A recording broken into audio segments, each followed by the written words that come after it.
Hello you beautiful people and welcome back to Let's Play Warhammer 40k Inquisitor Prophecy, where we are going to do another priority assignment, requesting this one. Okay, analysis of orbital picked feeds has detected a heretic shrine in an abandoned imperial facility. The presence of demonic entities has been confirmed. Resources for a full-scale purgation are unavailable, so the order has opted for a surgical strike. Orders deploy and eliminate the moral threat. Okay, let's see. We still are going to have a briefing. We have to decide some things. Okay, Inquisitor or Xenos data servants released evidence that implicates an impending Dark Elder raid at the target site. Unless the Holy Order stops the attack, millions will be dragged to the interdimensional hideout to suffer never-ending torments. Planetary leadership has failed to react to this potential threat. The Holy Order is sending you to face the Xenos invaders, repel any potential Xenos raids. As always, the biggest challenge is to predict where the Drukhari will strike. The following options are available to aid to help our efforts. Organize religious events to draw people together into more defensible areas.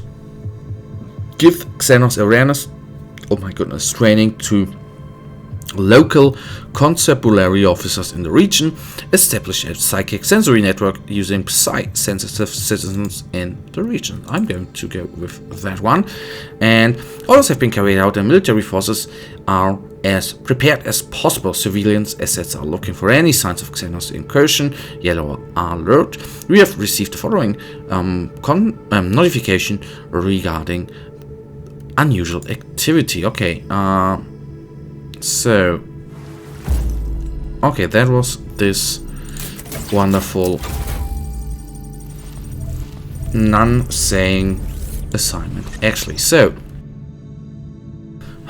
that is disappointing. Let's just put in this little hunt here. We haven't played Tyranid in a while. It's a little anticlimactic, I guess, but why not? Order Xenos scrying stations are reporting short outbursts of synaptic web activity at the target zone. Exploratory insertion of expendable assets confirmed. The Tyranid presence deploy as an emergency countermeasure to quantify the Xenos threat. Orders initiate bioform purgation protocols.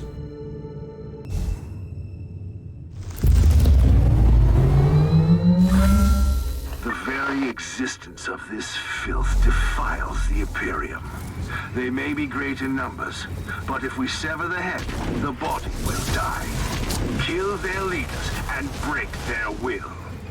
Well, that I assume is going to be not that hard, since, well, Tyranids are of course a swarming kind of enemy with a couple of bigger guys in the army, but since that's no arrogance at all, since this is a level 72 mission, that should be not that much of a problem. I'm wondering, this is a hunt, so we have to kill 3 targets. I'm wondering what will be the targets we kill. As we know, Hive Tyrants ain't in the game, sadly enough. There are Carnifexes, there are Zoantropes, I don't think are going to be the enemy at hand, and there are going to be I forgot the name of them, but the bigger stations which summon, not stations, you get what I mean, which summon smaller enemy constructs. So one of these are of course going to be the targets to kill. Let's see and quickly find out what they are. As I said, this game I think is graphic wise, of course it ain't the best graphic game out there, or not the most graphical advanced game out there. That I think is more precise. But one thing this game is best at is in darkness, or in very dark missions. The first videos over 2 years ago, I think, I saw of this game from before the alpha, I think, and they were very dark. And since 40k universe, for example, is very dark, and I was really thinking something like, well, yes, I get that, I buy that, very good. And I was then in the end a little sad. I don't know whether the first screenshots were actually the real game, or whether the game developers turned the light up then it tints a little bit after some feedback. I don't know. I don't have such information at my hand, but I was sad when I bought this game, and for me I bought the alpha version back in the day, so I knew the development, of course, is going to go on, but the lighting was, from the first episode I played, higher than it, well, for me, was promised. That, of course, was a little sad for me overall. In the end, I got used to it, but I'm still, every time I play a mission, and these guys actually have a charge. I should not stay in the charge, so I not instinctively, but I always enjoy if I play a mission which is a little darker than the normal missions at hand. But just give me the 2 minutes here to enjoy this episode. Anyhow, first target down.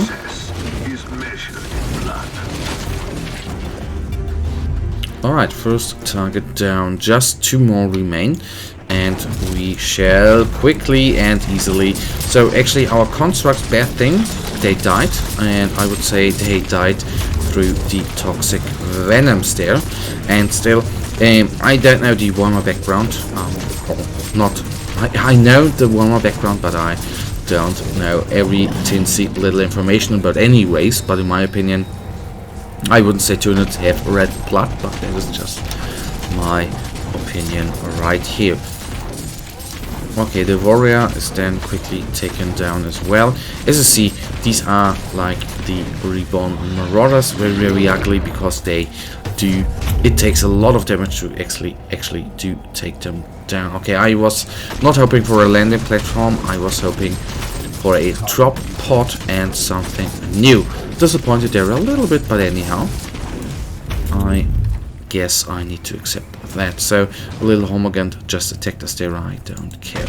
So there we have a Carnifex. Of course, the bad part with this wonderful alien Xenos thing is that the Carnifex has not only can it charge, not only does it, I guess, a lot of close combat damage, but in the end it has a little ranged weapon as well. And the bad part there with the ranged weapon, of course, is that the ranged weapon, I think, can one-shot us, and that is not very cool at all, to say the least. So good part would be, of course, kill all the surrounding enemies, then we can focus on the one big guy. That shall be. He deserved worse, much worse. Okay, did he say she or he? I didn't get it. Anyhow, I'm a little bit surprised there. I thought that we would have to kill all the surrounding enemies, surprisingly, but good for me. Very good for me. So only 1 target remains, and that is right, well, in front of us. So that should be no problem at all. Those guys are goners. Very good, very good. And these guys then fall quickly as well. I hope that. At least the warrior all by themselves don't pose the greatest, well, the greatest threat to our Inquisitor right here. So I would like to try to kill the surroundings first. Good that the bodyguards, so to say, well, quote-unquote bodyguards are engaging us at first, so we can take them quickly out. And then, okay, it's another Carnifex. That's good, because I think the Carnifex was the weaker type of enemy right here. Good. And he seems to have some sort of acid around him, which is not very good. I think they lose too quickly their HP. Oh god, that weapon is, when you use it against Imperial Guardsmen, not that cool. You set a fine example for their kind, Inquisitor. Okay, let's quit. Honestly, I have to say, I think the Carnifex, I'm a little disappointed. I don't have in mind whether they change over the time, but I wouldn't have said that he would be taken down by an Inquisitor that quickly.